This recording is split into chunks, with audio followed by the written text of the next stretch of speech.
En este vídeo vamos a hablar de la figura de la evaluación de solvencia en los créditos inmobiliarios y, más concretamente, en los créditos hipotecarios para la adquisición de vivienda. Este deber supone una evaluación de las perspectivas de cumplimiento de las obligaciones vinculadas a la deuda que se derivan del contrato de crédito. Esto es, comprobar que el prestatario, es decir, la persona que recibe el préstamo, va a poder devolver su importe. Durante la crisis económica de 2007 se concedieron numerosos créditos hipotecarios y reflexivos. Como consecuencia de ello, muchas personas no pudieron pagar sus deudas y se produjeron situaciones de embargos y desamparo. Ante esto, la Unión Europea incidió en la obligación de la entidad prestamista de evaluar la solvencia de los clientes con carácter previo a la contratación.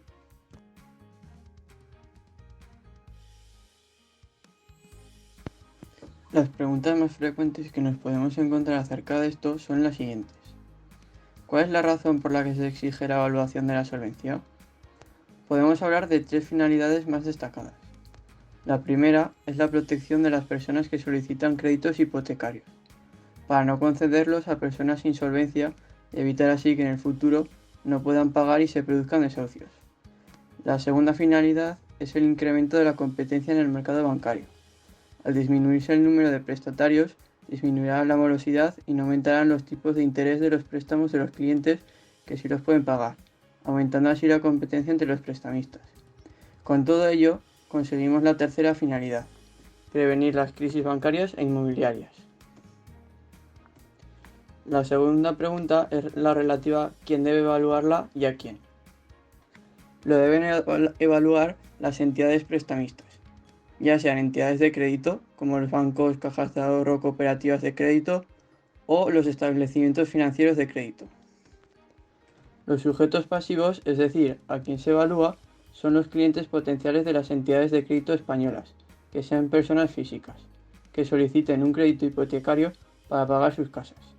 No obstante, aunque la ley solo exige la evaluación de la solvencia cuando el prestamista es persona física, las entidades de crédito, en aras de una prudente gestión, de realizar esta evaluación a cualquier cliente que solicita su préstamo.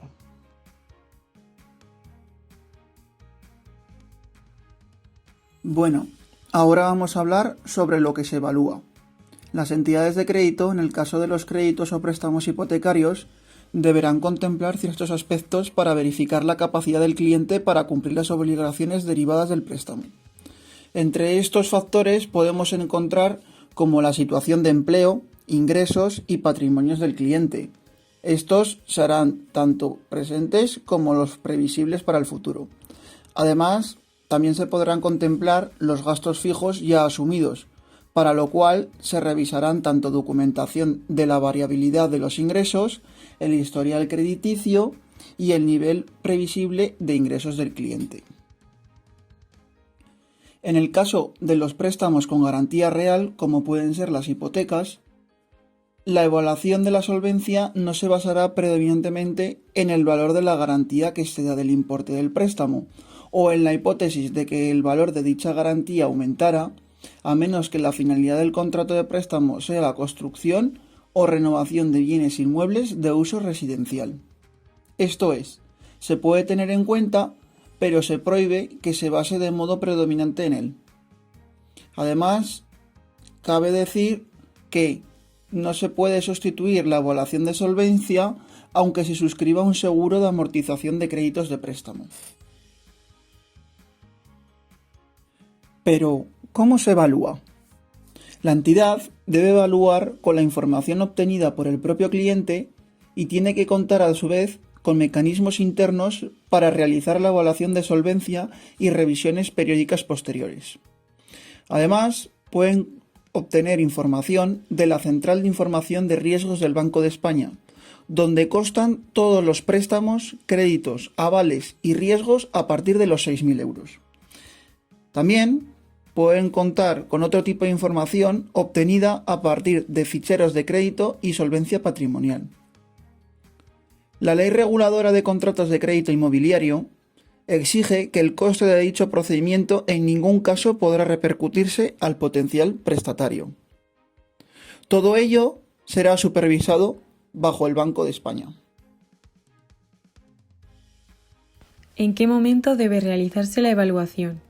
Según la Ley Reguladora de los Contratos de Crédito Inmobiliario, la entidad de crédito deberá evaluar, antes de la celebración del contrato, a través del mecanismo de aportación de pruebas e información crediticia. Además, en caso de que surja una modificación significativa del contrato ya celebrado, producida por un incremento importante del total del crédito, deberá ser reevaluado. Otro supuesto en el que se da el deber de solvencia es en el caso de que exista una subrogación por parte del deudor en un crédito de un bien hipotecado.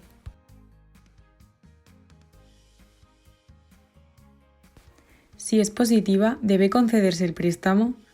No tiene por qué concederse el préstamo. El prestamista puede conceder el crédito o préstamo cuando la evaluación indique que es probable que las obligaciones se cumplan según lo establecido en el contrato, pero no está obligado debido al principio de libre contratación. En el caso de que el cliente proporcione datos falsos al prestamista y éste se dé cuenta después de firmar el contrato, lo podrá rescindir.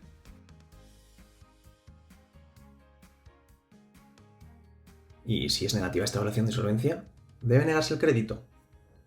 En los préstamos sometidos a la Ley de Contratos de Crédito Inmobiliario, cuando el resultado de la evaluación de solvencia indique que es probable que el prestamista incumpla las obligaciones derivadas del contrato de préstamo, las entidades de crédito tienen la obligación de denegar su concesión al potencial prestatario. En este caso, el prestamista debe informar al cliente de los motivos de denegación, por escrito de forma motivada y entregando una copia del resultado junto a la base de datos utilizada.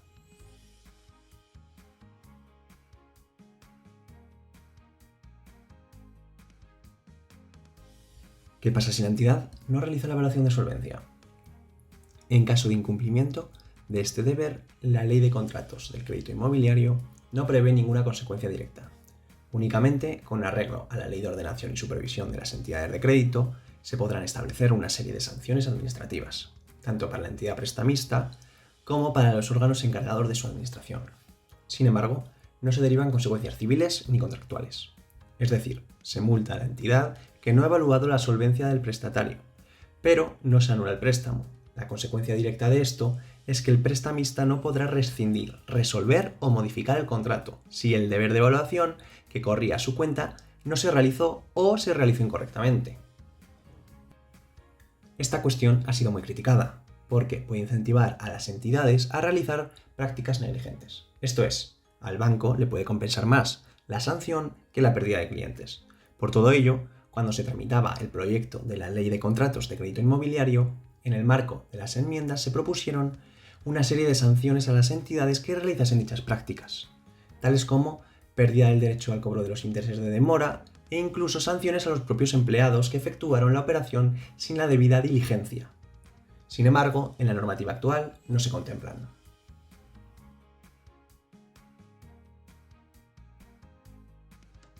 En nuestra opinión, se trata de una institución necesaria para evitar, en la medida de lo posible, situaciones dramáticas como las que vivimos en 2007, cuando las familias no podían hacer frente a sus créditos y se veían obligadas a abandonar sus hogares. Por tanto, creemos que es un instrumento muy relevante para la protección de los consumidores. Sin embargo, creemos que se deberían endurecer las medidas contra aquellas entidades que no cumplan este deber, pues de lo contrario, podríamos ver situaciones en que dichas entidades asumirían las sanciones administrativas con el fin de no perder clientes.